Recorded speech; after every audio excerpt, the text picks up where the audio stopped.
Hi, my name's Keturah, and I first heard about Thrive today from someone who's actually here with some of her family members, standing in line for the bathroom at a church picnic in 2019.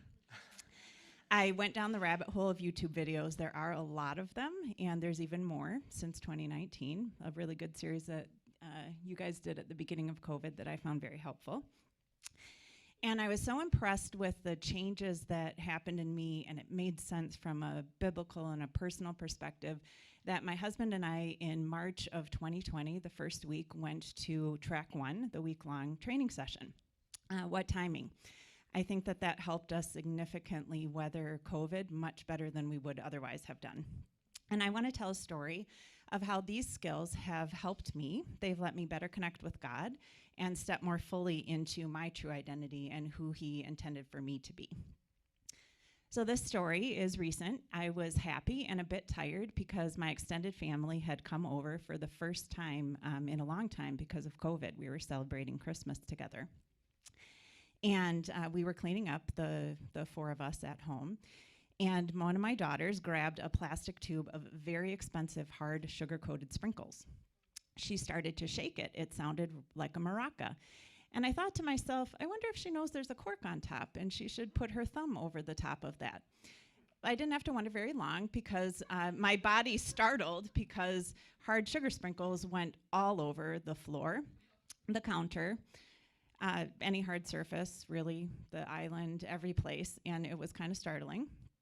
And the interesting thing to me is what happened to me is that my chest cavity, my head, and my heart all flooded with a really warm emotion of compassionate care.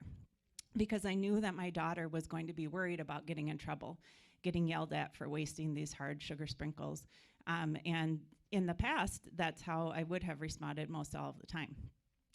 But in this case, I didn't. My fast-track brain was concerned about her. I went over and said, it's okay. We picked them up. We even threw them away. Anybody here who knows me, that's like the people who are laughing know me. That's kind of a big deal, and it wasn't a big deal to me, which meant it was a big deal to her to show that my daughter was more expensive and more valuable to me than sugar balls. Which is something that I would have figured out eventually before. I mean, it sounds pretty standard, right?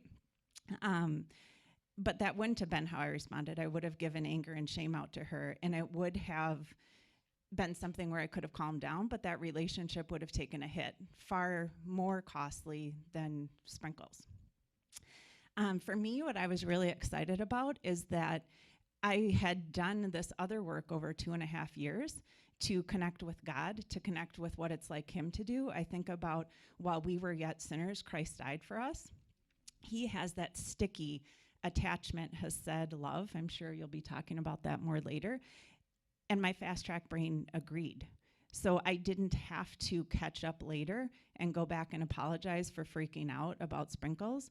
I just said, it's okay, because it was. And my brain, my fast-track brain, was aligned with who God wanted me to be.